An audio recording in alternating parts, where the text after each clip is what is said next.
Resmi cerai, Ria Ricis dapat hak asuh anak, segini nafkah yang harus dibayar Teuku Ryan.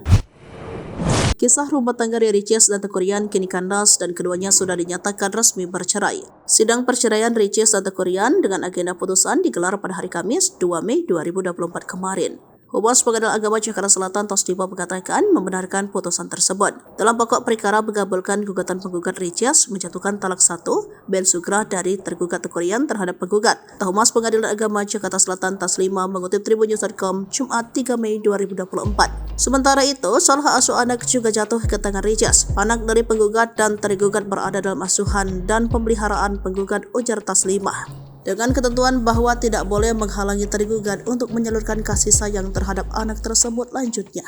Kemudian Teuku Ryan harus membayar nafkah kepada anak sebesar 10 juta perbelanjaan sesuai dengan amar putusan cerainya.